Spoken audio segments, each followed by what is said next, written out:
Amém. Podem se sentar.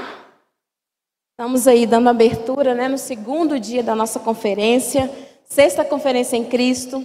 Como eu disse ontem, para os que estão aqui hoje, não tiveram oportunidade de vir ontem, estamos em comemoração aos 506 anos da Reforma Protestante. Estamos aí na nossa sexta conferência, interrompemos só um ano mesmo da pandemia, mas estamos aí todos os anos. No último final de semana de outubro, nós comemoramos a Reforma Protestante. E temos muitas conquistas para comemorar, mas nós temos também muitas coisas para voltar a alinhar. É muito necessário que a gente volte à palavra, continue desconfiando de nós mesmos, do nosso próprio coração e alinhando a nossa vida conforme a palavra dele. Eu queria iniciar nessa noite recapitulando um pouquinho daquilo que a gente degustou ontem. Quem estava aqui ontem? Glória a Deus, tinha muita gente. Quem assim recebeu da parte do Senhor algo aqui ontem? Eu creio que nenhum de nós saiu daqui sem receber nada da parte do Senhor. Todos nós recebemos uma porção na medida do Senhor para cada um de nós. E o que nós vimos ontem? Que o homem sempre buscou a sua identidade, sempre buscou descobrir a sua origem, na verdade. E que várias cosmogonias, que nada mais são do que doutrinas para explicar o mundo, e às vezes elas têm base científica, religiosa, às vezes até mítica um pouco, elas tentam trazer explicações. Vimos duas ontem, a babilônica e a egípcia. Mas vimos também que a que permanece de pé é a cosmogonia judaico-cristã. E além disso, a gente vê que em todas elas, o pastor Guilherme trouxe aqui ontem para a gente, que em todas elas faltava uma peça. Essa peça é Jesus. E aí ele ainda disse de uma forma assim, muito clara, que Cristo era essa peça faltante para as cosmogonias apresentadas, que Jesus Cristo é a palavra e o agente criacional direto do princípio de tudo. E que ele chamou todas as coisas à existência antes que elas existissem e deu significado para cada uma delas. Então você é quem o Senhor diz que você é. Homem ou mulher. A Bíblia diz lá em Gênesis 1:26, que o Senhor, conversando ali com a Trindade, façamos o homem à nossa imagem e nossa semelhança, e criou Deus o homem e mulher à sua imagem e semelhança. Então nós somos quem o Senhor nos criou para ser. Há um propósito de Deus na sua vida. E quando a gente se descobre em Cristo, quando na verdade o Senhor nos apresenta a nossa identidade, a nossa vida muda, todo o paradigma da nossa vida.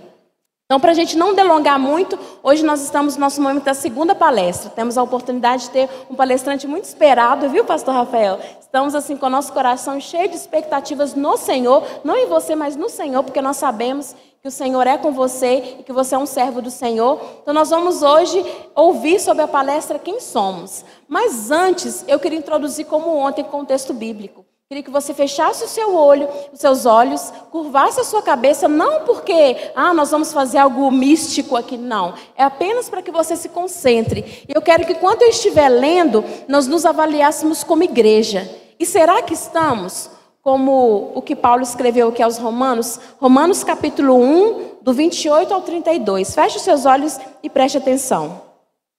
Uma vez que consideraram que conhecer a Deus era algo inútil, o próprio Deus os entregou a um inútil modo de pensar, deixando que fizessem coisas que jamais deveriam ser feitas.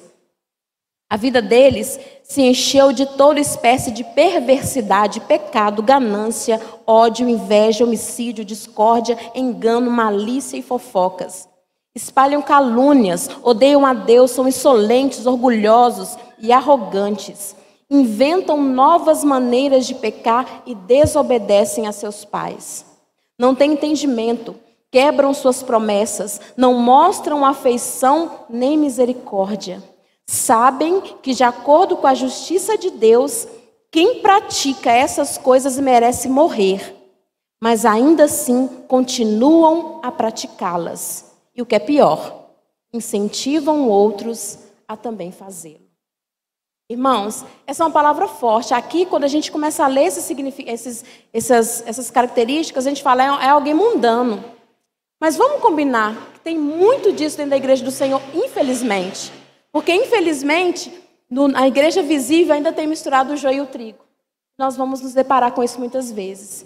E que esse joio não seja nós, mas que nós sejamos aqueles que vamos combater todos esses pecados para que o nome do Senhor seja glorificado. Então aproveite bastante esse momento em que o Senhor vai fazer você você corrigir algumas rotas do seu coração. Eu creio muito nesses dias que o Senhor vai corrigir algumas rotas do nosso coração. Não estamos criando aqui nada novo, mas estamos firmados na palavra de Deus, que é atemporal. E eu tenho certeza que o Senhor vai trazer algo novo para nós nessa noite, em nome de Jesus. Não porque a palavra vai se renovar, nós vamos recriar, não. Mas porque o nosso Deus, Ele é um Deus que Ele é o mesmo, mas nós somos mutáveis. E por causa disso, talvez o que você vai ouvir hoje, você já ouviu várias vezes. Mas hoje é o dia que o Senhor escolheu para transformar a sua vida para a glória dEle. Amém?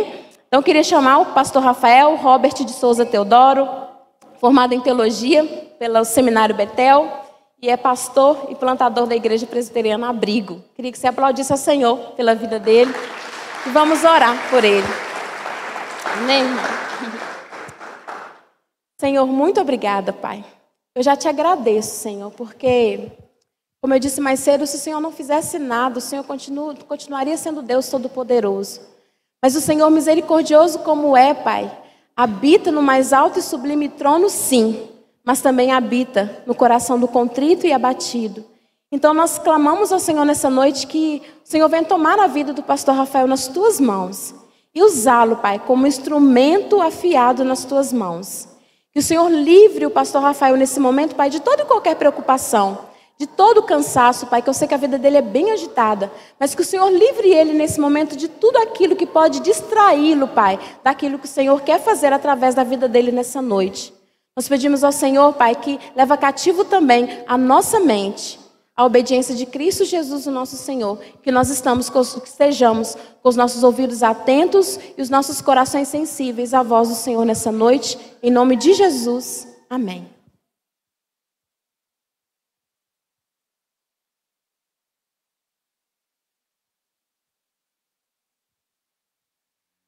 Boa noite, igreja, graça e a paz do nosso Senhor Jesus. Amém? Para mim é um grande privilégio estar com os irmãos.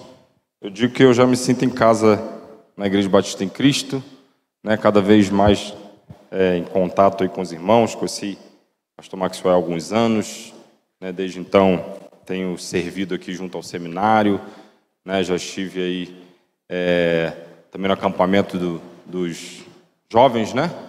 Esse ano. Então aí eu estou brincando com o pessoal, já com o Maxwell, que eu estou pensando em pedir carta para cá. Aí eu vou ver se vocês me aceitarem, eu peço carta, né? A gente já vem, já fica aí como membro. Mas brincadeiras à parte, é sempre muito bom estar com vocês aqui e um privilégio, me sinto muito honrado em poder servir ao Senhor, né, nessa noite aqui nessa conferência. Que Deus fale aos nossos corações. Embora não seja em formato de uma mensagem, um sermão, né, como a gente costuma, é uma palestra, mas certamente a palavra de Deus está sendo dita aqui, né? E a palavra de Deus pregada, como já foi dita aqui, ela, ou exposta, ela não volta vazia. Então, eu desejo que o Senhor fale aos nossos corações, né? Que Ele possa abrir nossas mentes para um entendimento correto, né, do que Ele quer que nós entendamos, os nossos corações sejam uma boa terra para receber essa semente, né, e que essa semente possa frutificar para a glória de Deus. Amém? Irmãos, a gente tem o desafio, né, de falar aí sobre quem somos. Então, na semana passada, coisa de pastor, né? Semana passada, você já pensa na continuidade que você falou na semana passada. Mas ontem, né, pastor Luiz Guilherme aqui pregou ou conduziu essa palestra tratando sobre, de fato, a origem, né? De onde nós viemos. E agora nós estamos pensando na perspectiva de quem somos. Aqui é para eu passar? É isso, pastor? Então, tá bom. Qualquer coisa você me ajuda aqui, porque eu não sei não. Minha igreja é pequenininha, irmãos. Então não tem nada disso não. A gente lá... Tá bom. Obrigado.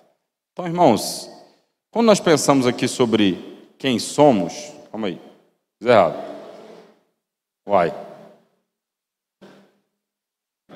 Então tá bom. Estou testando. Agora tá ok. Quando nós pensamos em quem somos, e aí que começa a nossa reflexão, essa é uma pergunta que todo ser humano quer responder. E você pode perceber isso claramente olhando para os principais pensadores da nossa história. Se você estuda filosofia, eu gosto um pouquinho de filosofia, eu não sou filósofo, longe disso, mas tenho interesse, né? Gosto um pouquinho de filosofia. E quando você vai olhar o pensamento de cada um dos grandes filósofos da nossa história, pelo menos de alguns deles, você vai perceber que dentro do conteúdo, dentro do pensamento daquele filósofo, sempre tem a tentativa de responder sobre quem somos. Isso é inerente a nós, ou não? É inerente a nós. Todos nós queremos encontrar a nossa identidade.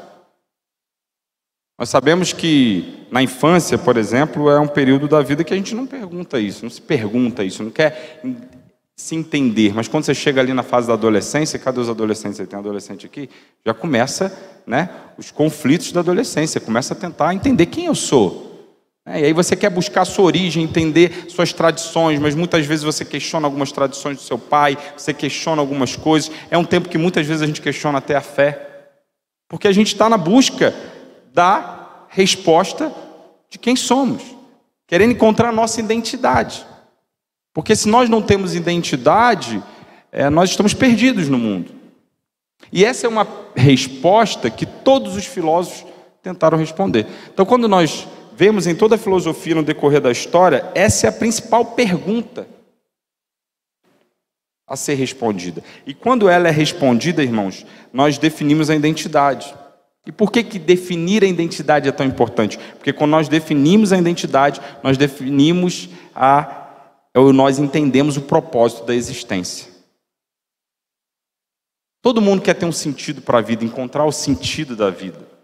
Todo mundo quer, e na verdade, todas as religiões, todos os pensamentos, todas as ideologias, elas estão, de alguma forma, tentando dar sentido para as pessoas.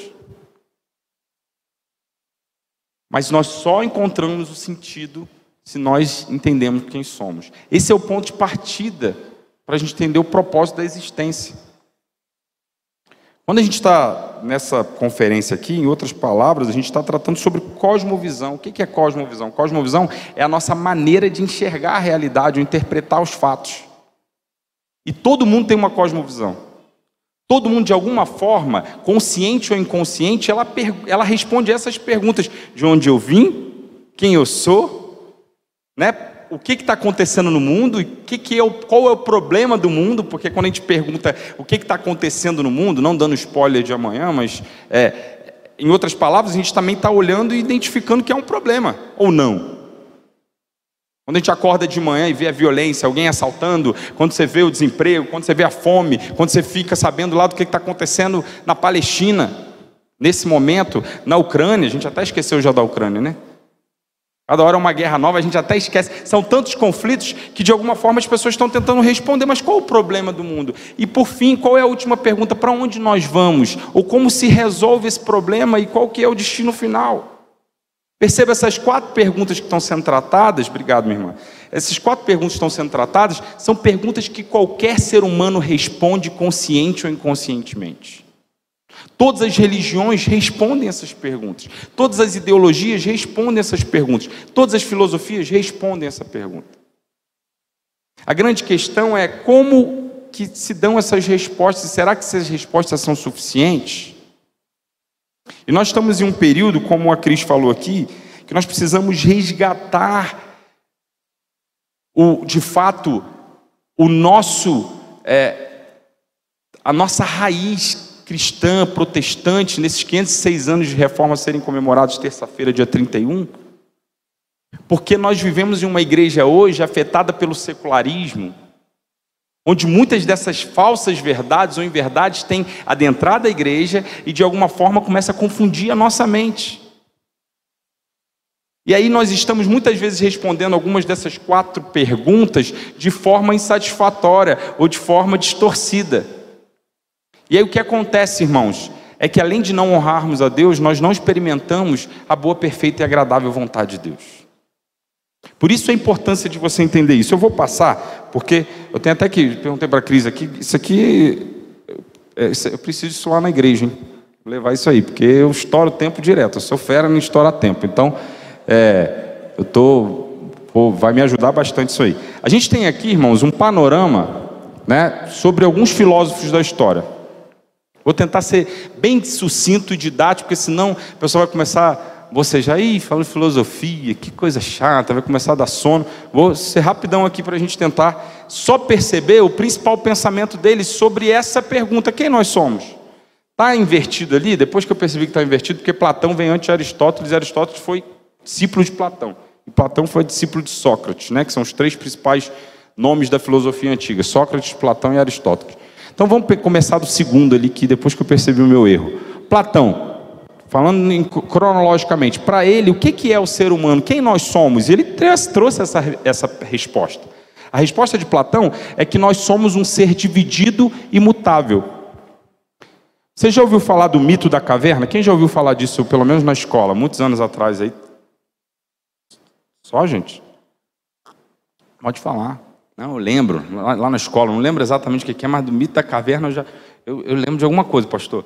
O Platão e o neoplatonismo também, oriundo de Platão, eles têm uma visão, irmãos, de uma dicotomia, ou seja, de uma separação entre matéria e espírito.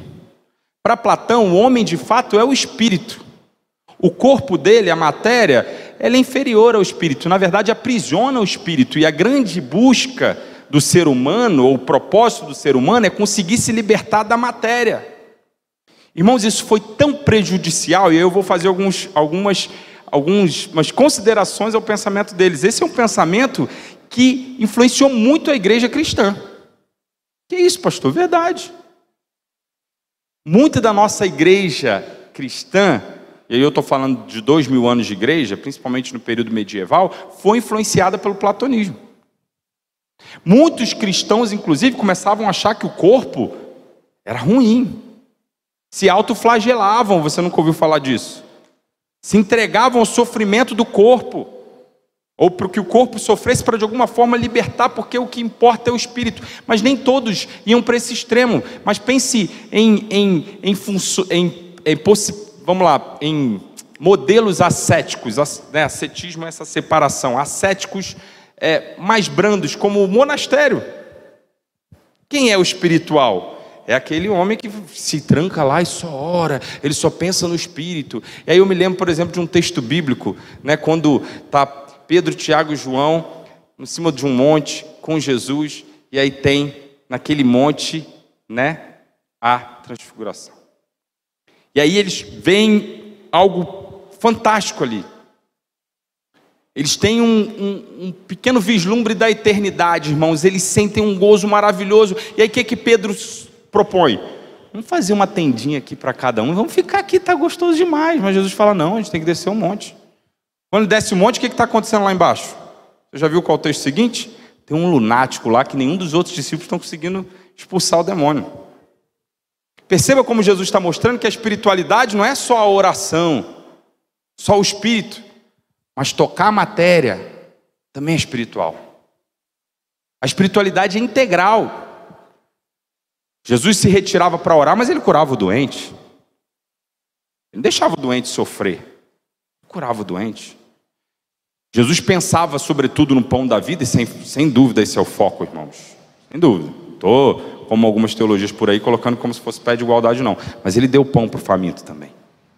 Então, essa visão, uma visão que inclusive afetou muito a vida da igreja, onde tem essa separação, porque Platão ele entendia que de fato o que nós somos? Nós somos o espírito, o corpo é menos importante. Pense em quantos males você tem de uma visão distorcida de quem somos. Cristãos que acham que não é importante cuidar da saúde, que o importante é orar apenas. Cristãos que acham que não é importante cuidar do meio ambiente, não cumprem o mandato cultural que Deus deu no Gênesis. Olha, cuidem de tudo que eu criei. Porque acha, isso aqui vai ser destruído. Olha como uma pequena posição de um pensador, respondendo quem somos, trouxe toda uma visão errada sobre o mundo. Aristóteles, por exemplo, ele cria que nós somos um animal racional político. Para Aristóteles, a gente só encontra nossa identidade na polis, na cidade, cumprindo nossa cidadania. E qual que é o problema disso? E um ser humano afastado da sociedade? Numa tribo indígena, então ele não é gente? Então perceba, e aí você vai ver traços, por exemplo, de Aristóteles e outras visões aí. Perceba, qual que são os problemas disso? É porque eu me defino, me encontro no outro, não na minha individualidade. E aí trazem muitos problemas também. Além de Aristóteles, você tem Kierkegaard, que era um cristão, mas um cristão existencialista. E para Kierkegaard, o poder de escolha é o que nos define. Você vê que já tem muita distância, né? Ali de Platão, Aristóteles para Kierkegaard. Mas Kierkegaard foi alguém do movimento existencialista que foi um grande influenciador, onde ele, principalmente depois daquele período na história, onde você tem o que nós chamamos de iluminismo, né? Que é uma consequência da reforma protestante. Porque, irmãos, às vezes a gente não consegue enxergar que a reforma protestante, ela não mudou a igreja e a religião só, ela mudou o mundo. Como assim, pastor? Se você hoje tem liberdade, dê graças a Deus pela reforma protestante. Se você hoje tem democracia, dê graças a Deus à reforma protestante. Se hoje tem universidade, ensino para as pessoas comuns, dê graças a Deus pela reforma protestante. Tudo isso é fruto da reforma protestante. Porque pensa, a igreja católica estava sendo controlada, irmãos, ou melhor, controlando todo mundo. E é interessante isso, porque em algum momento eu me perguntei, mas quando que começou isso? Como é que o Papa conseguiu tanto poder? Eu vou te responder de forma prática. O Império Romano, ele não era cristão, ele se torna cristão no quarto século. Quando ele se torna cristão, quem gosta de história, você vai ver que o Império Romano, ele caiu por ele mesmo, várias divisões. Eu gosto de série, você gosta de série? Eu gosto de série, tá aquela maratonada, vê aquele Netflix, você gosta, né? Eu gosto também, eu gosto de série medieval. Quem gosta de série medieval, gosta de história, assim, você vai vendo. O Império se dividindo e tendo vários problemas internos. O Império foi sendo enfraquecido por conta de problemas internos. E aí chegou um momento da história que muitos problemas internos, eles buscavam um ponto comum. O cristianismo tinha passado a ser o quê? O ponto comum deles. Então tinham dois príncipes lá em disputa, dois governantes em disputa, eles falavam assim, quem pode julgar a gente que seja um ponto comum entre nós? Ah, o Papa, porque nós dois somos cristãos, então vamos julgar ele. Só que a igreja romana começou a perceber como que ela tinha poder diante disso. E de uma forma não programada, mas natural, a igreja foi tomando poder de todas as esferas da sociedade. Arte, educação, política, estava tudo na mão da igreja. A reforma protestante, irmãos, é o que rompe com isso. Quando há esse rompimento, os cientistas, que inicialmente eram protestantes, a ciência era estudada junto com a teologia, inclusive, quando a ciência começa a se distanciar do romanismo, a ciência era uma parte, inclusive, do estudo teológico. Mas com o tempo, a liberdade foi levando alguns homens a falarem assim, eu quero romper com a fé. O iluminismo começou a dizer, não, a fé é coisa de ignorante. Isso já quase 2 séculos depois, 1,5 século depois da reforma. Fé é coisa de ignorante. O que importa é a razão. E aí eles apelidaram o tempo da era medieval de Era das Trevas, agora é a Era da Luz, iluminismo. E aí os homens começaram a achar que a resposta para todos os problemas era o desenvolvimento tecnológico. Era a modernidade. Aí nasce a era moderna. A gente está na era pós-moderna, mas a era moderna, do século XVIII, século XIX, onde o homem começou a achar assim, como é que a gente vai resolver todos os problemas do mundo? Com ciência e tecnologia, uai. Vocês perceberam que eu sou carioca, não? Mas eu falo uai, viu? Vocês gostam, não gostam? Mineiro gosta quando a gente fala uai. Eu sou filho de mineiro, sou casado com mineira, meus filhos é mineiro. 6 anos aqui já, irmão, não vou embora mais não. Já virei mineiro, como pão de queijo, tomo café todo dia, então é isso aí. Então eu vou falar muito uai. Eu mesmo reparo e falo, gente, estou falando uai demais. Então, essa visão fez com que os homens, o mundo, começasse a procurar resposta na ciência, na tecnologia. E o que aconteceu? Começou a se distanciar da fé. E aí o iluminismo trouxe o racionalismo, que em outras palavras começou com o ateísmo, né? Romper com a fé e dizer assim, o que os homens são? A gente vai ver isso lá em Darwin daqui a pouco. Os homens são animais como todos os outros. Isso gera, gente, uma angústia, porque qual o propósito quando você é um animal como um cachorro, só que você é mais evoluído que ele? Qual o propósito nisso? Kierkegaard vem de uma... Kierkegaard vem de uma... Como é que... Aí, ó, agora é você aí, Luiz. Como é que faz aqui para maximizar? Oi? Ah, tá. Então tá. Então beleza. Kierkegaard, ele vem de um movimento que começa a tentar encontrar resposta. Não é possível que a gente... Só que Kierkegaard chega numa conclusão do seguinte: não há resposta. Ele era cristão, inclusive. Né? Não há resposta. Ele acreditava, inclusive, que a fé era um salto no escuro. Então, para Kierkegaard, o que o homem é? O homem é a sua decisão. Né? O poder da escolha é o que define o homem. E a gente escolhe sem ter certeza de nada, sem ter conclusão se isso é a verdade ou não. E a gente vive nessa angústia das escolhas, que de alguma forma é a sua definição. Isso também traz muitos problemas, irmãos, porque uma fé no escuro que não é validada pela experiência é muito perigosa, ela não se sustenta. Nós vemos inclusive no Evangelho de João, e a gente já vai entrar no Evangelho de João, vou correr aí, com essa parte filosófica, falei que ia ser rápido, né? Vou correr. A gente vê no Evangelho de João, no início do Evangelho de João, interessante, quando ele chega para os discípulos, ele chega para Filipe, ele chega para Natanael depois também, né? E eles perguntam assim: você é o mestre mesmo que tinha que esperar? Eu amo essa resposta de Jesus. Jesus fala assim: vinde e vede. Jesus não responde mais nada. Jesus podia dizer assim: escolhe aí, decide aí se eu sou ou não. Jesus fala assim: vem experimentar, eu vou provar que eu sou. Fé é validada por experiência, não um salto no escuro. O primeiro passo, você pode até não ter as certezas, mas como Santo Agostinho dizia, ele dizia que não é entender para crer, mas é crer para entender. Depois que você crê, certamente Deus na experiência vai validar essa fé. Você vai ver, é isso mesmo, acontece, está aqui. Então não parece uma resposta coerente sobre quem somos. Freud não, Darwin, o que nós somos? Um amontoado de células desenvolvidas, esperando uma raça superior nos superar. E aí não tem propósito, nós somos animais. E aí qual que é o problema dessa visão, que é uma visão que de todas essas, talvez, até hoje na nossa era, a gente vai ver algumas outras também ali, né? Sartre, Marx, mas até hoje, isso vigora em nossos dias e tantos acreditam nisso. E aí quando você é um amontoado de células, um animal que de alguma forma desenvolveu mais que outro, que propósito na vida? Comamos e bebamos, porque amanhã morreremos.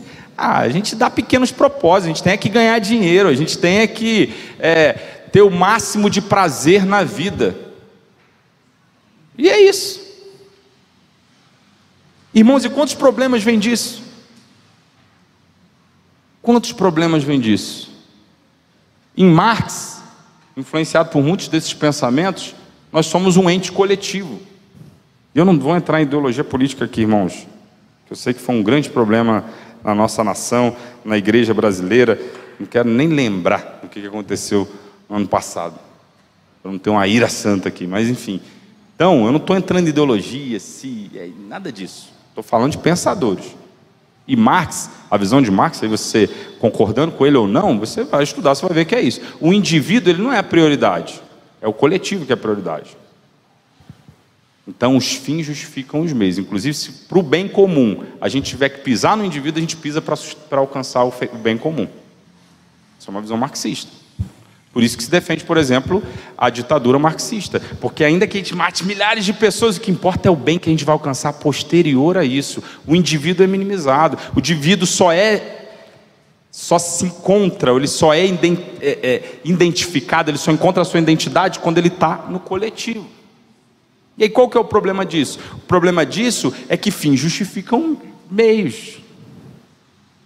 O problema disso é que a gente pode jogar a ética no chão e fazer o que for preciso, desde que sugere coisas melhores. Entende? Se eu tenho uma política social Cara, a gente tem um grande problema na saúde brasileira com o aborto. Então que se mate o bebê e que resolva o problema. Porque o fim justifica o meio. Será que é isso que nós somos? Para Freud, nós somos nossos impulsos neuronais. Freud é isso, você se resume com seus impulsos neuronais. E para Sartre, terminando, eu peguei aí vários pensadores, mas você pode também achar um pouco disso em Nietzsche, né? Famoso Nietzsche, né? Da frase Deus está morto. O homem nada mais é do que o seu projeto. Por quê? Porque Nietzsche é uma resposta lógica a Darwin, que em Nietzsche, Sartre, quer dizer, em Sartre, em Nietzsche, nós vemos o niilismo. O que é o niilismo? O niilismo chega à conclusão, a partir do rompimento com a fé, mas se nós somos um amontoado de células, exatamente, a vida não tem sentido nenhum. Faça você o que quiser da sua vida. E isso é o que impera em nossos dias hoje. Eu li um livro que chama A Supremacia de Cristo no Mundo Pós-Moderno, e um dos autores desse livro, ele cita, um livro muito bom que eu recomendo aos irmãos, ele cita algo interessante, porque o niilismo foi muito forte ali no início do século XX, e alguns acham assim, não, o niilismo morreu, hoje a sociedade não é niilista, mas ele fala assim, é um niilismo prático. O que é o niilismo? Não há sentido, então faça você o seu sentido, é o que eu falei. Quer ver como é um niilismo prático? Escute as nossas músicas sertanejas. Escute as nossas músicas sertanejas. Não vou nem usar os termos aqui para não escandalizar os irmãos. Pastor, não fala isso no púlpito não. Então, meu irmão, você escuta lá, é beber, cair e levantar. Não é isso? É beber, cair e levantar. É beber todas, é ficar com todas as pessoas. Se foi traído, você trai também. Vai lá, é prazer, prazer, prazer, prazer. Sabe o que é isso? Não tem propósito. Então, eu crio aqui um pequeno propósito para me satisfazer. Irmãos, quando a gente olha para toda a história filosófica, qual delas de fato trouxe a resposta correta sobre quem nós somos? Todas essas pessoas trouxeram respostas que foram insuficientes e que trouxeram estragos para a nossa sociedade. Por isso, meu irmão, nós precisamos entender que o cristianismo, ele tem uma resposta, e eu acredito piamente nisso.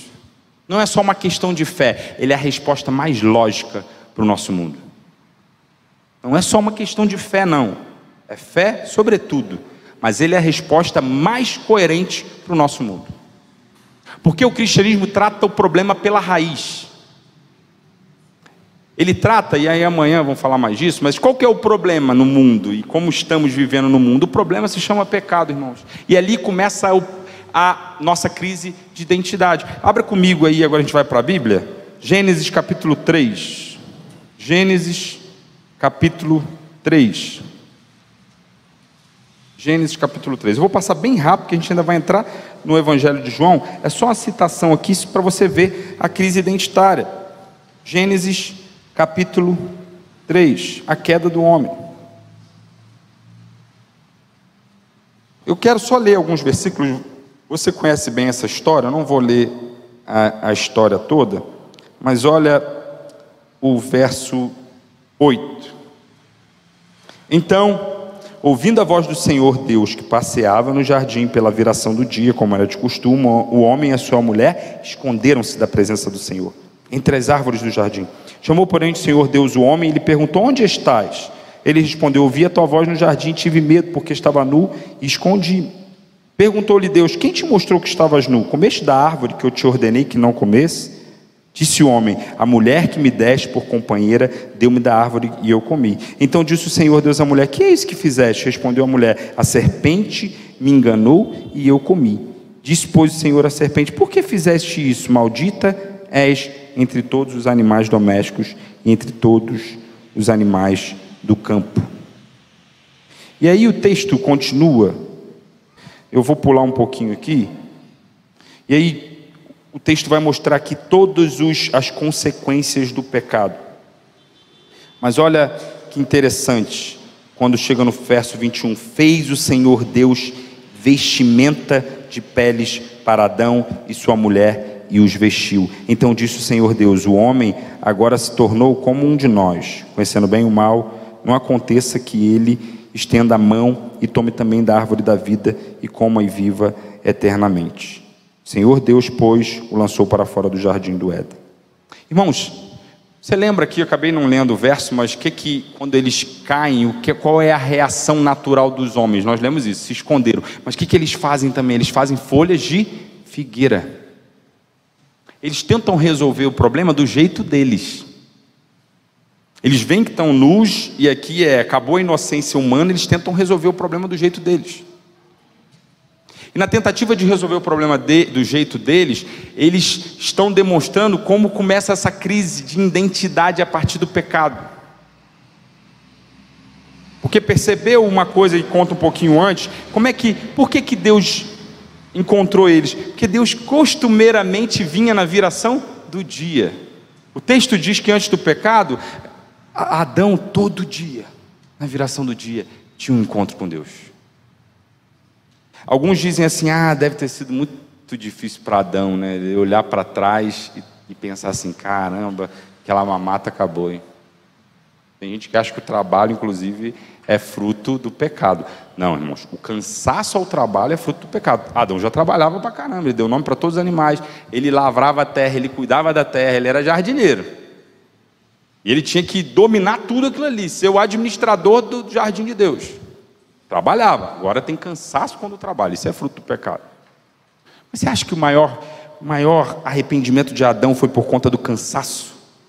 Você acha que o maior arrependimento de Adão foi por conta da tranquilidade que ele tinha antes? Sombra, água, como é que é?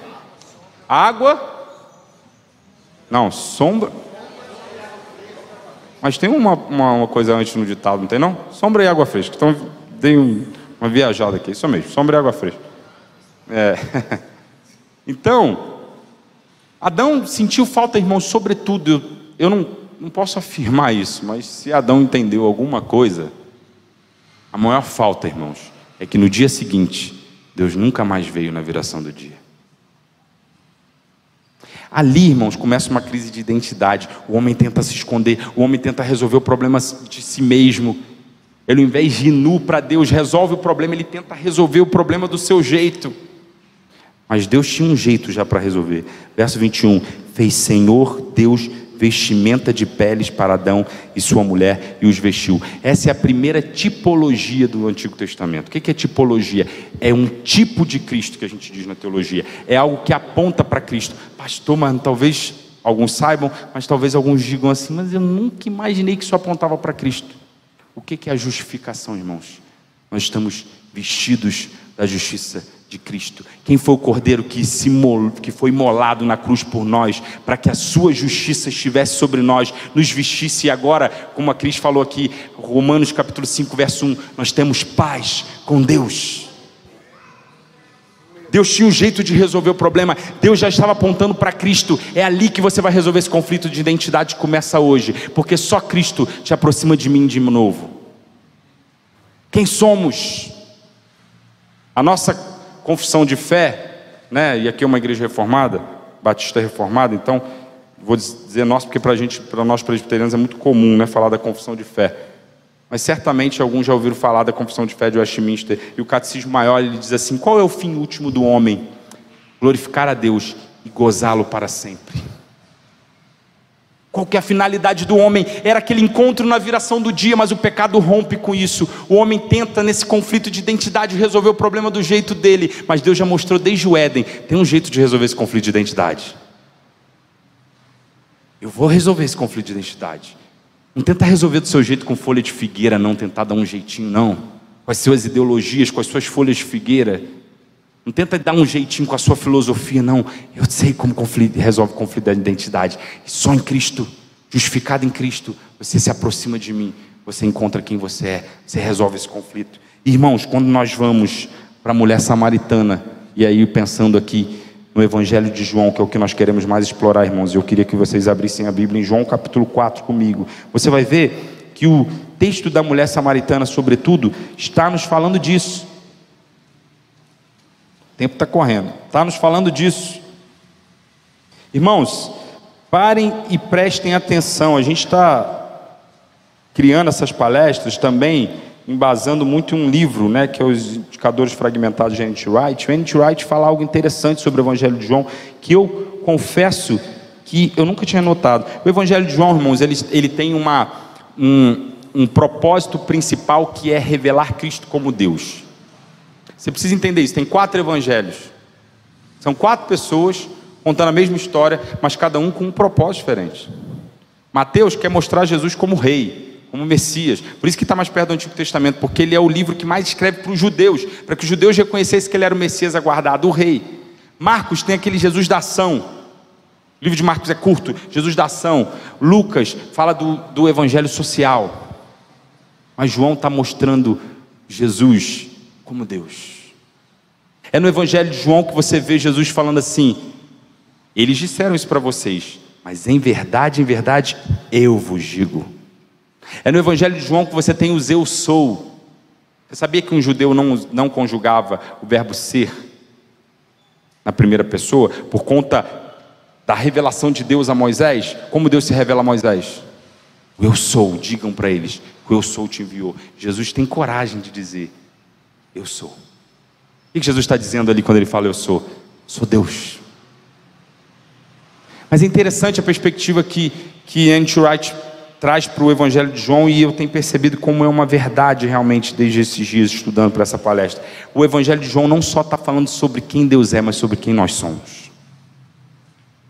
Perceba como no capítulo 2, você depois vai enxergar lá, Jesus está mexendo com algumas estruturas que aparentemente que tem a proposta de trazer resposta para nós, sentido para nós, identidade para nós. Em João capítulo 2, Jesus começa seu ministério, aonde? Vocês lembram, um casamento. Eu acho isso fantástico, porque Jesus não começou no templo, eu acho isso fantástico demais. Jesus começou na festa. Tinha acabado o vinho, ele falou assim, vamos fazer mais vinho, pessoal, se alegrar aqui, hoje é dia de festa. Jesus transforma água em vinho. Irmãos, Jesus proporciona alegria, e o vinho tem um significado, a uva ou a vide, ela tem um significado nas escrituras de alegria. Quando Jesus transforma água em vinho, ele toca em qual elemento? As talhas de pedra. O que eram as talhas de pedra? Lei de Moisés? O que ele usava aquelas talhas de pedra? Vou correr. O que ele usava as talhas de pedra? Purificação. Sabe que purificação era essa? Lavar as mãos. Mas isso não é lei de Moisés. Ai, pastor, não. Lembra que os discípulos quebraram isso? E Jesus não critica eles? Jesus em algum momento quebrou a lei ou pecou? Não. Isso não é lei de Moisés. Isso era uma tradição dos judeus, dos rabinos. Onde, olha, se você comer sem se lavar as mãos, você está impuro. E Jesus corrige isso e fala, não, a impureza não está no que entra, mas no que sai. O problema é o problema de identidade. E Jesus mexe naquelas talhas de pedra, que era a religiosidade vazia, e transforma em vinho, que simboliza alegria. Sabe o que Jesus está sinalizando com o seu primeiro milagre? Que a nova aliança traria para a gente sentido para a existência. Resolveria o conflito de identidade. Não é a religião vazia, não é as leis dos homens, não são as folhas de figueira, é Cristo Jesus. E aí Jesus está trabalhando esses conflitos de identidade. Em João 3, ele tem um encontro com Nicodemos também achando que era a religião que salvava, e Nicodemos começa a falar, não, você resolve o seu conflito se você nascer de novo, da água e do Espírito. Perceba como ele está tratando sobre questões de identidade. Quando nós chegamos nesse texto, irmãos, nós nos deparamos aqui com um dos grandes relatos sobre essa crise identitária sendo resolvida em Jesus Cristo. Nós vamos ler alguns versos aqui, eu queria que você abrisse comigo. Não é um sermão, né, como eu falei, então a gente vai destacar, pincelar algumas coisas para você se atentar ao que nós queremos trabalhar aqui. O texto nos diz assim, verso 1, quando os fariseus ouviram que Jesus fazia e batizava mais discípulos do que João, se bem que Jesus não batizava, e sim os seus discípulos, ele deixou a Judéia e voltou outra vez para a Galiléia, e era-lhe necessário passar por Samaria. Chegou a uma cidade samaritana, chamada Sicar, perto das terras que Jacó dera a seu filho José. Estava ali a fonte de Jacó, e Jesus, cansado da viagem, sentou-se junto à fonte, era quase meio-dia. Minha versão aqui é um pouquinho diferente, né? Na sua vai estar dizendo que é a hora nona. É isso? Está escrito aí? 10ª. Sexta? Isso, hora sexta, que é meio-dia, isso aí. Eles contam a partir de 6 horas da manhã.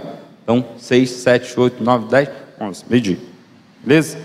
Então, que já está explicado. Vindo uma mulher samaritana tirar a água, Jesus lhe disse: dá-me de beber.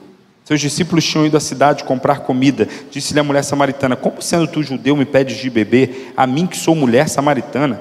Pois os judeus não se davam bem com os samaritanos. Respondeu-lhe Jesus: se conheceras o dom de Deus, e quem é o que te pede, dá-me de beber, tu lhe pedirias a ele, e ele te daria água viva. Disse-lhe a mulher: Senhor, tu não tens com quem tirá-la, e o poço é fundo, onde tens água viva? És tu maior do que os nossos pais, Jacó, que nos deu desse poço, o qual ele próprio bebeu, como seus filhos e o seu gado?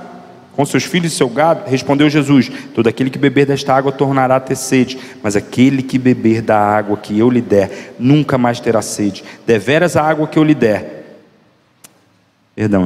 deveras a água que eu lhe der, se fará nele uma fonte de água que jorre para a vida eterna. Disse-lhe a mulher: Senhor, dá-me dessa água, para que eu não mais tenha sede, nem precise vir aqui tirá-la. Disse-lhe Jesus: vai, chama o teu marido e volte aqui. Respondeu ela: não tenho marido. Disse-lhe Jesus: tens razão em dizer que não tens marido, pois já tiveste 5 maridos, e o que agora tens não é teu marido. Isso disseste com verdade. Disse-lhe a mulher: Senhor, vejo que és profeta. Irmãos, pare aí. Qual que é o contexto? Rapidamente, qual que é o contexto? Jesus está peregrinando no seu ministério e ele passa por Samaria. Samaria e Israel tinham uma grande rixa. Por quê, pastor? Por que essa rixa? Irmãos, essa rixa é porque eles todos vieram do mesmo lugar e se dividiram. Você lembra que há uma divisão do reino do norte e do reino do sul? Há uma divisão em algum momento na história.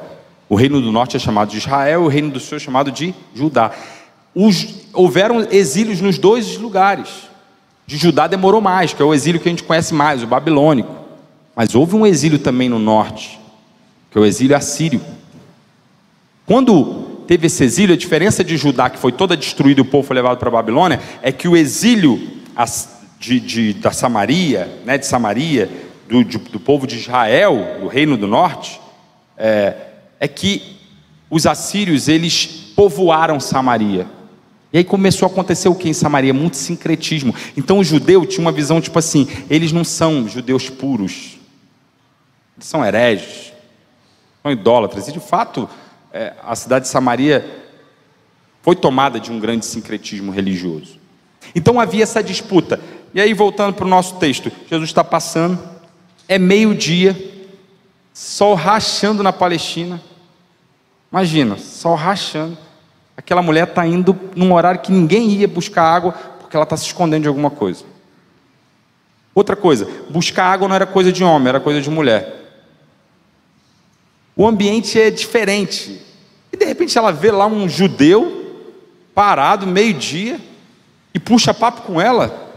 Já não é um ambiente masculino, já não é um ambiente que os homens costumavam frequentar. Meio-dia, ela ia naquele horário porque ninguém pedia. Judeu e samaritano se falam, e Jesus fala assim: me dá um pouquinho dessa água aí. Você sendo judeu, homem, o que você está fazendo aqui? Não é nem ambiente para você. E você ainda é judeu e é homem, está falando comigo? E aí Jesus começa, como ele sempre faz, os seus diálogos que vão transformando. Ele diz assim: se você soubesse quem está falando contigo, você pediria, eu te daria água viva. O que é essa água viva, irmãos? A ideia de água viva no texto, e você pode depois estudar um pouco mais, é a ideia de uma água corrente. Você vai ver, por exemplo, em Zacarias esse termo, você vai ver, por exemplo, em Jeremias esse termo, e muitas vezes foi usado para falar de bênçãos de Deus. Mas aquela mulher talvez não tivesse entendido como uma bênção de Deus. O que ela pode ter entendido era uma água corrente. Ele fala assim: a gente está num poço, você está falando que você não tem balde nenhum na mão, você está falando que vai dar uma água que ainda é melhor, corrente, fresca. Aqui não é uma água fresca, você está falando de uma água fresca. Da onde você vai trazer essa água?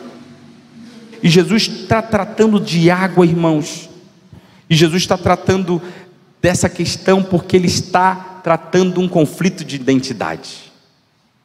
Ele está mostrando para aquela mulher quem de fato ela é, resolvendo seu conflito identitário por conta do pecado. Água, irmãos, tem a ver com essencialidade, ou não? Quem é que sobrevive sem isso aqui? Essencial.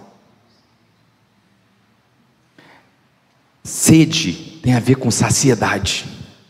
Jesus está tratando de coisas essenciais, e mostrando que as coisas essenciais, quando não são supridas, nós ficamos sedentos, nós necessitamos.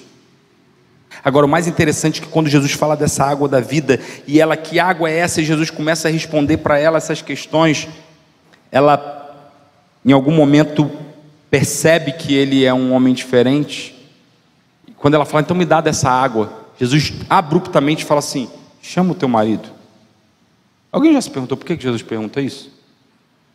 Caramba, o que tem a ver? Do nada, Jesus rompe o diálogo e fala assim, então vai lá chamar teu marido. Irmãos, porque Jesus está primeiro tratando da identidade. Aquela mulher é uma mulher que quando ela responde, eu não tenho marido, e Jesus fala assim, eu sei que você não tem marido, porque você já teve 5, e esse que você está agora nem marido seu é. Percebe que ela estava tentando resolver o conflito dela de identidade, tentando se encontrar sentido para ela em relacionamentos. Olha como é que Jesus no Evangelho de João está tratando disso, irmãos. Não é a religião vazia que resolve o nosso conflito de identidade. Você pode vir aqui todo domingo, entregar o dízimo, cantar todas as canções, assim como as outras religiões, o cara vai lá e toma o passe, né? A baforada do pajé. E nada disso resolve. Inclusive, se você começa a viver essa vida cristã aqui por legalismo, por obrigação, só por costume, isso começa a ser tão pesado, mas tão pesado, tão pesado, tão pesado, como eram as talhas de pedra para o judeu. Não é a religião que resolve, se você não conhece o Cristo. A religião pode ser uma forma da gente se organizar para a gente conhecer o Cristo, mas sem o Cristo nós temos um cristianismo vazio, que não sacia, assim como não são os relacionamentos. Essa mulher estava tentando resolver em relacionamentos quebrados. Irmãos, todos nós temos um vazio na alma, dizia também um filósofo cristão chamado Dostoiévski, do tamanho de Deus. E todo mundo no mundo está tentando resolver o conflito de identidade. Às vezes a gente julga, por exemplo, o viciado. Ele está ali tentando encontrar, resolver essa essencialidade, essa necessidade, essa saciedade que ele tem por sentido, por identidade. E ele está ali resolvendo na droga. Mas tem gente que está resolvendo com trabalho. A gente não julga, né? Está pecando igual. Está afastado do que, de fato, do sentido da existência da mesma forma. E se continuar assim, está perdido do inferno do mesmo jeito. Viciado em trabalho. É o trabalho, é o dinheiro. É o dinheiro, são os bens materiais, é a família, é o filho. E aí nós vamos trocando coisas por coisas, bebendo novas águas. Bebe uma, bebe outra água, bebe outra água, bebe outra água, e nada disso sacia, até que tem pessoas que entram em loucura. Porque para resolver o conflito de identidade, tem que ser justificado por Cristo, aproximado de Deus Pai. É lá, naquele lugar, na viração do dia, naquele lugar de relacionamento com Deus, que a gente encontra identidade. E Ele está tocando no conflito dela. Chama teu marido. Jesus, em outras palavras, está falando assim, eu vou resolver o seu conflito de identidade hoje. Não são esses relacionamentos quebrados que preenchem você, é você beber da água, que quem bebe jamais tem sede. E outro ponto que ele mexe no marido dela é porque, meus irmãos, para experimentar dessa água, tem que abandonar os velhos hábitos. Ele está mexendo com arrependimento. Entende que ele está mexendo com arrependimento? Não são esses homens que trazem essa realidade. Não é essa vida promíscua que você vive, porque era isso que essa mulher vivia, que vai te trazer saciedade. Arrepende disso. Vem experimentar uma nova água. A água viva. João está trabalhando tanto isso que depois ele vai falar do pão da vida. Onde alguns também acordaram no outro dia e acharam assim, caramba, o que a gente precisa? É mais pão. Porque Jesus multiplicou pão, buscando também as coisas materiais, o pão dessa vida. E Jesus fala, vocês têm que buscar não pelo pão que perece, não pelo pão que vocês comem e amanhã vocês têm fome, mas o pão vivo que desceu do céu. Perceba, Jesus está trabalhando uma crise de identidade. João está trabalhando através de Jesus, ou da história de Jesus, do Evangelho, uma crise de identidade, irmãos. E é isso que nós vemos através da mulher samaritana. A essencialidade é o foco do texto. Aquele que beber da água da vida jamais terá sede. Por isso, irmãos, para terminar aqui, como que a gente muda a nossa perspectiva, como que a gente pode encontrar quem nós somos, e entendendo quem nós somos, entendendo a nossa identidade, eu posso então resolver esse conflito de falta de sentido, mudando a perspectiva. Eu gosto muito de um teólogo, dessa faceta desse teólogo. Não é um teólogo que você pode ler tudo sobre ele não, tá? Quer dizer, se você for maduro, leia, mas descarte muitas coisas. Chama Jürgen Moltmann. O pessoal do seminário lembra, né? Eu falei do Moltmann lá na nossa aula. Jürgen Moltmann. Moltmann, ele tem uma perspectiva que eu acho muito interessante, onde ele fala que eu tenho 3 minutos, hein? Os 3 minutos você me deu, tá? 3 minutos. Ele traz uma perspectiva onde a gente estuda geralmente, e você pode perceber nos livros de teologia sistemática, até na igreja, se a gente for dar um estudo bíblico, o que a gente estuda sempre no final? Escatologia. A gente deixa para o final. Estuda tudo, quem Deus é, quem Cristo é, quem é a igreja, missões, depois a gente fala da escatologia. E o Moltmann fala assim, a gente tinha que olhar para a escatologia no início, ela tinha que ser o ponto de partida. E olha que interessante, por que isso? Porque quando eu entendo o alvo final, eu entendo o propósito. Quando eu entendo o propósito, eu me encontro no hoje. Por isso, a partir de Jesus, a gente entende que em Jesus, todo o conflito identitário que veio com o pecado é resolvido. É resolvido o conflito identitário. Nós entendemos quem nós somos aqueles que são nascidos para caminhar com Deus. João capítulo 1, verso 12 diz que nós somos feitos filhos de Deus quando nós nascemos de novo. O nascer de novo, o nascer da água e do Espírito, mediante a obra de Cristo, a justificação de Cristo, e se reaproximar de Deus é o que vai resolver o nosso conflito.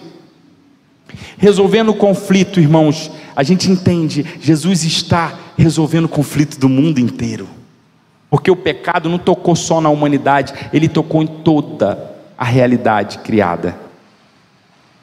Nós vemos no Gênesis, Deus dizendo, maldita é a terra, Adão, por tua causa.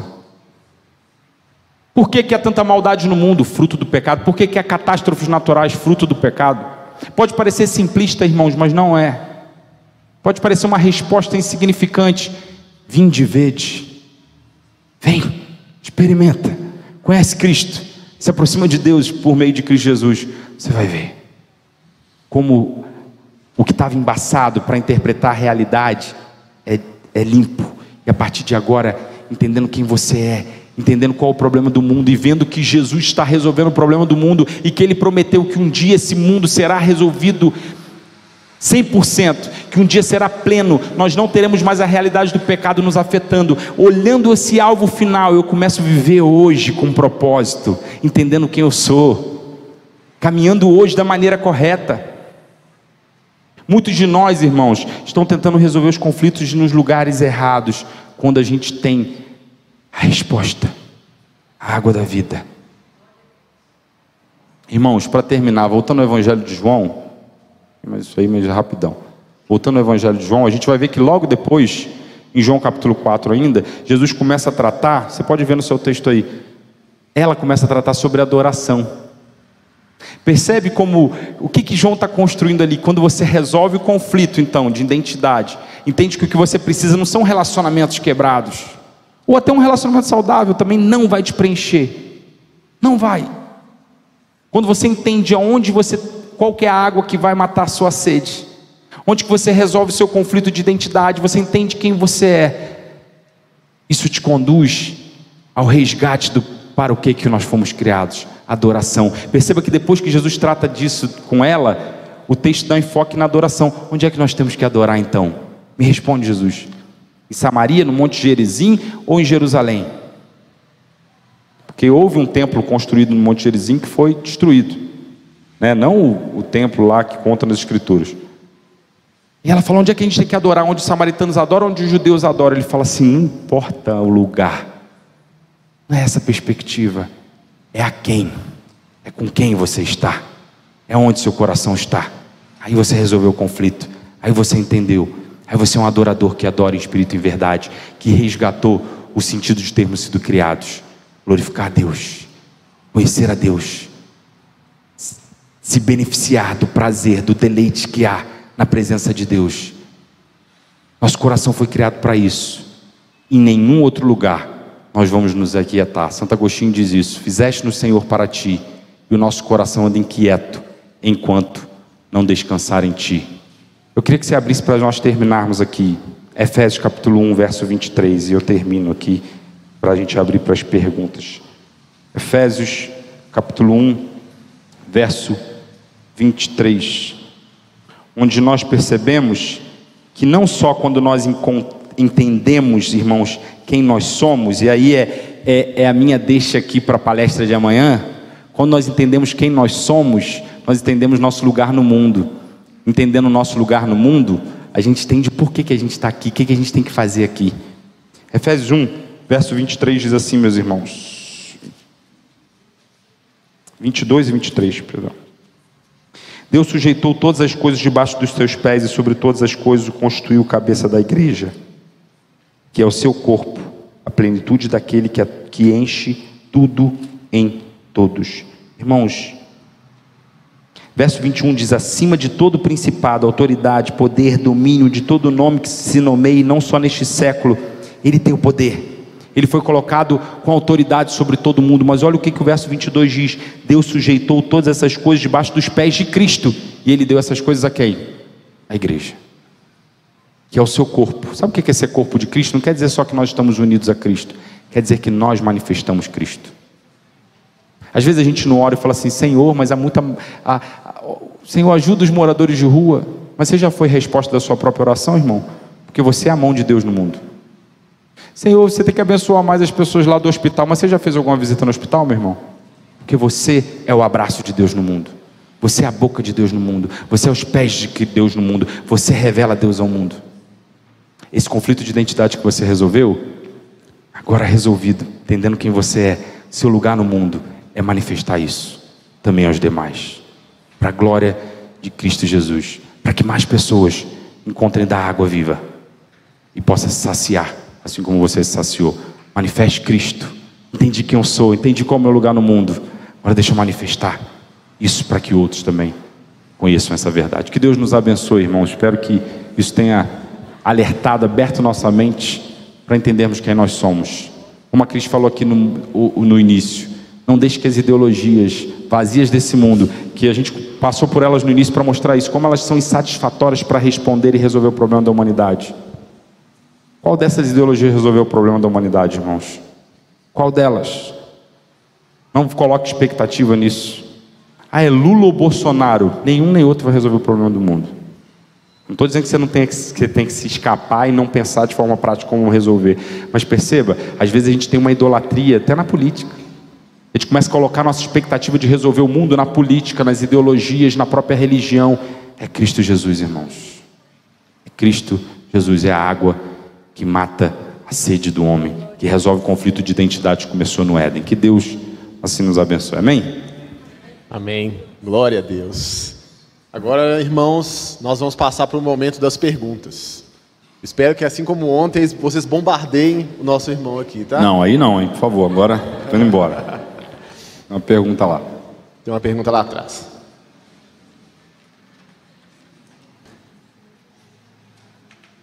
Se eu não souber responder, o pastor Luiz já está com o microfone aí, ó. Ele responde. Pode perguntar, né, pastor? Pastor e professor, graça e paz. Agora que eu... É um prazer muito grande reencontrar com o senhor aqui. Prazer. Nesse contexto. É uma bênção te ouvir. Eu pelo menos e minha família fomos muito edificados. Amém. A pergunta que eu queria te fazer é a seguinte: a gente sabe então que se é o Evangelho de Cristo que responde o problema da identidade, isso mostra então que qualquer outro outra mensagem, como uma prosperidade, uma autoajuda, uma proposta coach, não vai resolver o problema das pessoas, porque não é o verdadeiro evangelho. Entretanto, como é que a partir dessa orientação que o Senhor nos passou hoje, a gente consegue ajudar a igreja, ajudar os cristãos de modo geral, que vivem esse problema dualista de muitas vezes não levar em consideração só a Escritura, não levar em consideração a inerrância e a infalibilidade e a autoridade das Escrituras, e colocam as suas opiniões pessoais no mesmo nível das Escrituras, quando, por exemplo, a gente está num momento de estudo bíblico, está num momento de discipulado, em que as pessoas tendem a rejeitar a Escritura, dizendo, tudo bem, está na Bíblia, mas eu penso dessa forma, mas eu creio desse jeito. Como é que o senhor imagina que a gente podia ajudar esses irmãos? É uma resposta bem difícil, né? Eu acho que é um problema que estamos todos aí, pelo menos as igrejas sérias, os pastores sérios, tentando resolver isso. Sobretudo, eu acho que, antes de responder essa pergunta, me faz pensar o porquê disso. A gente tem hoje uma sociedade onde a verdade objetiva ela não existe mais. Lembra que eu falei daquele panorama filosófico lá? Então, a partir de Darwin, principalmente, a partir do iluminismo, de uma cosmovisão que a gente chama de naturalismo, que ela rompe com a fé, somente o que é comprovado cientificamente e empiricamente, ou seja, com experiência, é válido. E aí o rompimento com as respostas tradicionais da fé levaram os homens a buscar, então, um sentido para a vida, porque essa resposta era muito ruim. Como assim? Nós somos, então, um amontoado de células, não há propósito nenhum, comamos e bebamos porque amanhã morreremos. Isso foi levando as pessoas a, então, buscar suas respostas. E aí, desde então, a gente vive uma sociedade, principalmente nessa era nossa, que é a pós-moderna, ou, como Zygmunt Bauman diz, né, a modernidade líquida, nós não temos nada sólido. Então, você tem a sua verdade, eu tenho a minha verdade. Então, eu acho, Léo, que acontece muito, pastor Léo, né, mas vou te chamar de Léo. Eu acho que acontece muito isso, assim, de a gente viver num tempo hoje, onde a gente está dentro da igreja, e aí você está no estudo bíblico, aí o pastor vai, ou a pessoa que está te doutrinando, ele te ensinando, mostra claramente nas escrituras, mas você fala, mas é fruto, ainda que inconsciente, de uma sociedade ou de um tempo, de uma cosmovisão do nosso tempo, onde não há uma verdade absoluta. Quem disse que a verdade que eu estou passando é maior que a sua? E aí, em última instância, a gente chega no absurdo para o protestantismo de, ainda que inconsciente, estar em outras palavras, dizendo, quem disse que a Bíblia só é a única verdade, ou a única regra de fé? Quem disse que só ela é válida? Por que a minha percepção também não vale? Por que a minha experiência também não vale? E eu acho que como que a gente resolve esse conflito? A gente resolve esse conflito trabalhando com doutrinamento, sobretudo, na minha concepção. Mas um doutrinamento que ele escoa para o discipulado. Porque eu particularmente, irmãos, eu tenho uma certa crítica a alguns movimentos de discipulado. E vamos lá, não sou crítico ao discipulado, acabei de falar que nós temos que discipular. Mas alguns movimentos de discipulado que começaram a transformar o discipulado em um processo de autoajuda. Então o que é discipulado? O pastor ir lá em casa, comer um pão de queijo, tomar um café, me ouvir, né? A igreja está muito psicologizada, irmãos. A gente tem uma era psicologizada. Então o pastor ele se torna um terapeuta, um psicólogo. O pastor é o homem que fala da palavra de Deus. Essa é a principal tarefa de um pastor, a palavra de Deus. Pastor, de onde você está tirando isso? Da própria Bíblia, sola Escritura, da própria Bíblia. Atos capítulo 6. Tem um conflito na igreja, as viúvas gentílicas elas começam a reclamar porque elas estão recebendo menos doação que as judias. E aí o que eles falam? Levantam 7 homens, cheios do Santo Espírito de Deus. Esses homens vão servir as mesas, ali não é a ceia, não está se referindo à ceia, são a mesa social. Tem 7 homens e a diaconia nasce para isso. Inclusive você que é diácono, irmão, começa a orar para você também se envolver com social. Ser diácono não é só organizar a cadeira, é também. Não é só entregar o envelope, é também, mas você tem que ser um homem que serve a igreja, serve a sociedade. Isso é bíblico. Então, a diaconia nasce, e eles falam assim, porque a nós, pastores, cabe prioritariamente a pregação e a oração. Cara, e era uma coisa relevante, tinha mulher passando fome. Eles falam assim, levantem homens para fazer isso. A nós, sobretudo, a nossa tarefa prioritária, a gente não pode perder o foco disso, é a pregação e a oração. Então, discipulado é você ouvir a demanda, eu costumo dizer que a gente tem dois tipos de pregação, a do púlpito e a particular. E o pastor tem que ter sensibilidade para escolher aquilo que ele prega, para a pregação coletiva. O que está acontecendo na igreja? O que a igreja precisa entender nesse momento? Então vamos pregar sobre isso, porque a igreja está precisando ouvir isso. Mas essa é a demanda coletiva, mas às vezes o que a igreja precisa ouvir é diferente do que o pastor Léo precisa ouvir, do que o Léo precisa ouvir. E aí lá na pregação, entende como discipular tem tudo a ver com pregação? Na pregação particular, quando o Léo coloca suas demandas, eu respondo com a Bíblia. Então acho que um dos grandes problemas também é porque as igrejas não têm doutrinado bem os seus membros. E sobretudo o discipulado passou a ser um ato de psicologia e não pastoral biblicamente falando. E aí isso foi tornando crentes fracos. Crentes que conhecem a última música do momento, mas que não sabem citar os 10 mandamentos. Como assim? E, irmão, se a gente fizer uma pesquisa, é assustador a quantidade de pessoas que não sabem citar todos os 10 mandamentos. Os mandamentos estão sobre mim? Olha, mais um absurdo achar que os mandamentos não estão sobre você. Mais um entendimento errado. Como não? Deus muda. Tem a sombra de variação em Deus. O Deus que falou não mate, hoje vai falar mata. A lei moral está sobre nós, irmãos. O que se cumpriu foi a lei civil. Não faz mais sentido, não é uma organização religiosa em cima de uma nação. Agora a gente toda tribo, língua, nação, não é? Foi para os gentios a fé. Não faz mais sentido as leis civis. E as leis cerimoniais que apontavam para o sacrifício de Cristo. Cristo cumpre. Mas a lei moral de Deus está sobre nós.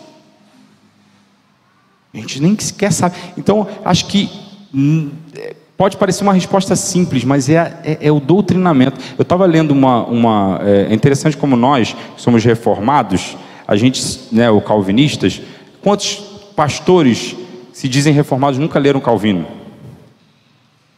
Nunca leram nada de Calvino, mas são calvinistas. Uai, nunca leu nada de Calvino, uai.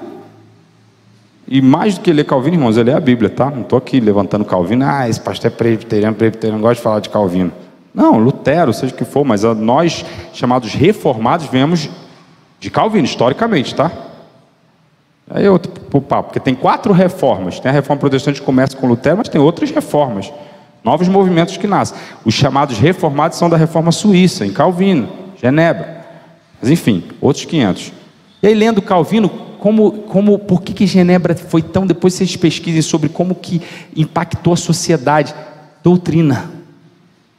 O foco principal dele de trabalho era doutrinar. Eles doutrinavam bem as crianças. Eles faziam que as crianças conhecessem o catecismo. Porque o catecismo, não é porque o catecismo é mais importante que a Bíblia, porque o catecismo foi feito para isso, para memorizar as escrituras. Então são perguntas e respostas, né? Eu tenho aqui 2 pessoas que foram membros lá da Abril, que é Maiara trabalhou com as crianças lá da igreja. A gente dava o catecismo para as crianças, para que as crianças pudessem responder as perguntas e saber das escrituras. Você percebe que aí é uma crítica minha geral, tá? As nossas igrejas brasileiras. Nossas crianças crescem, sabe o que elas conhecem? A história de Davi. Ela sabe quem foi Davi. Mas ela não sabe o significado da história de Davi.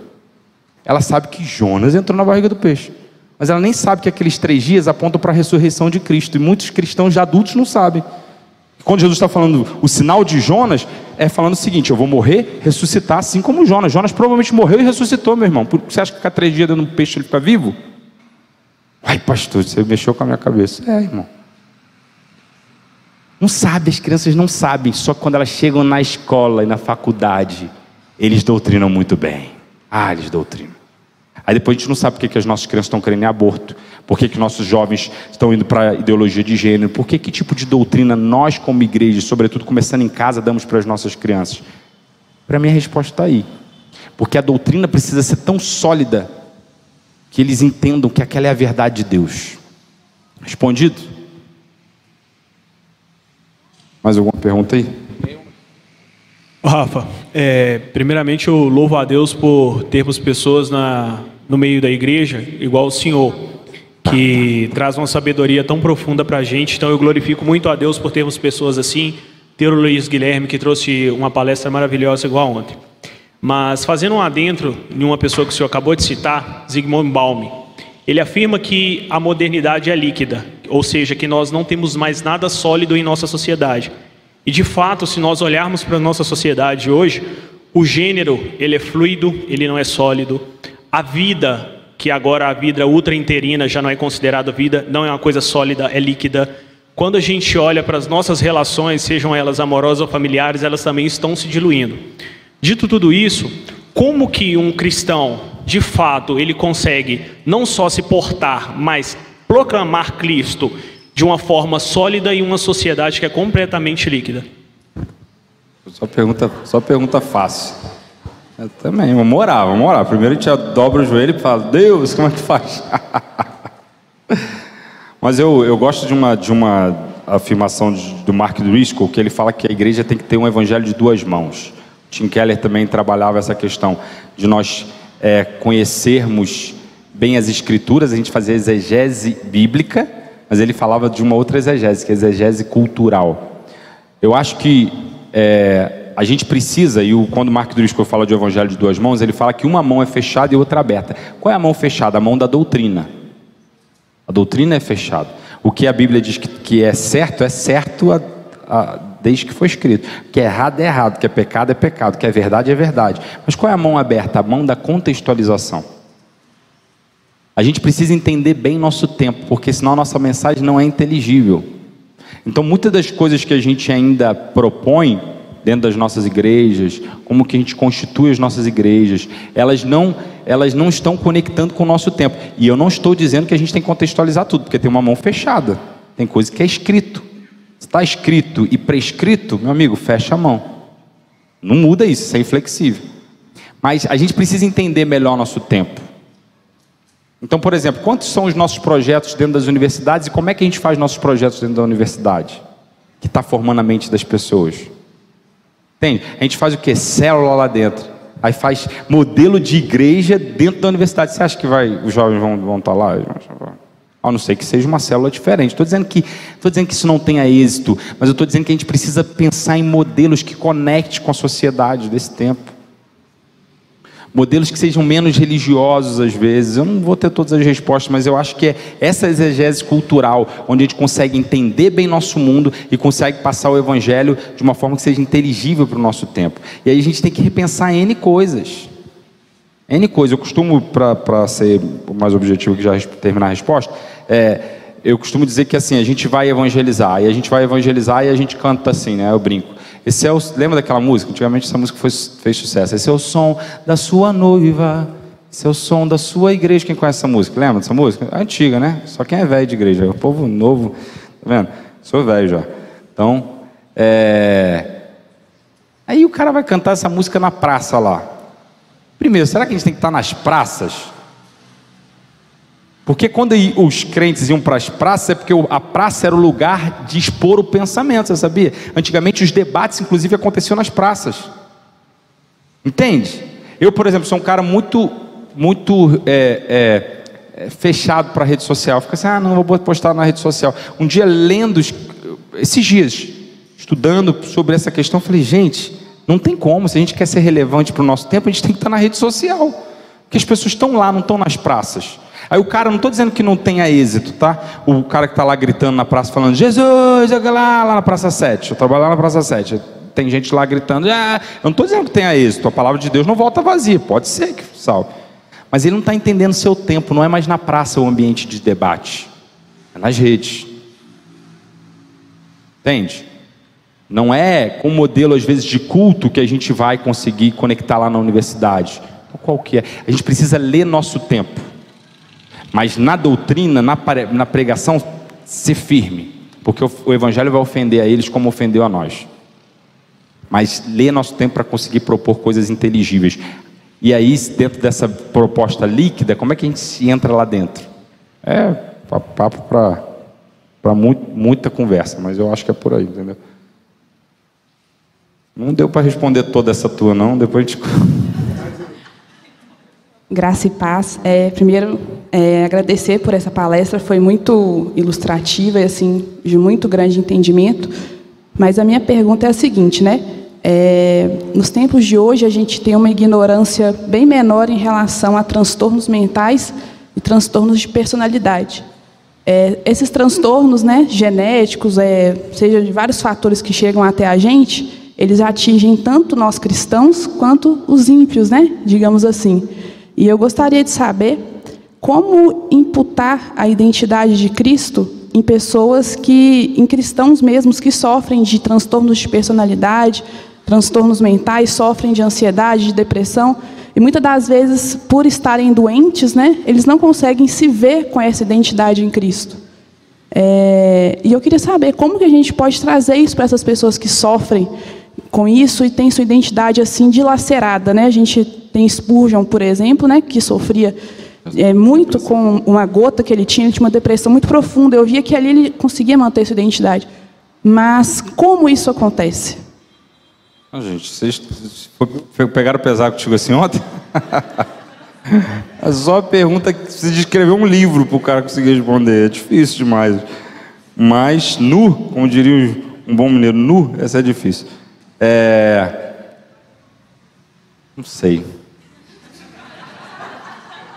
responder, mas eu penso que é o seguinte, eu acho que a gente tem que andar eu não sou contrário às disciplinas, né, além da teologia, para tratar do ser humano, não sou. Mas eu acho que muitos desses conflitos são por conta também. Existe aquela pessoa que tem que tratar com psicólogo, psiquiatra, mas eu vejo que muitos desses conflitos se resolvem com um bom relacionamento com Deus. Pode parecer, mais uma vez, gente, pastor, mas que coisa simples. Mas o evangelho é puro, é simples. Por isso que dá para entender, a pessoa mais ignorante, mais indouta, menos educada, ela entende, é simples. É isso mesmo, é a verdade de Deus para o mundo.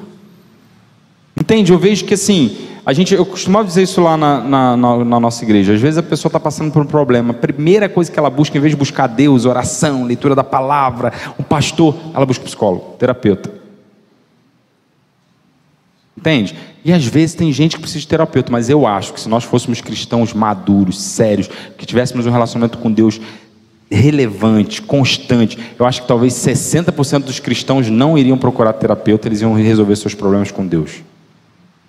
Não estou dizendo que não tenha terapia, que não tenha gente que tenha transtornos sérios e que precisa ser acompanhado. São disciplinas que precisam estar perto. Mas o problema está ali, nessa falta de... Sabe, ontem eu estava atendendo uma pessoa e essa pessoa com um conflito de relacionamento, e quando a gente for entender, era um conflito no fundo que os relacionamentos não são duradouros, porque era um conflito dela com Deus. De um pecado que foi cometido lá atrás, de um pecado que já teve arrependimento, já teve conserto, mas que essa pessoa não se perdoou.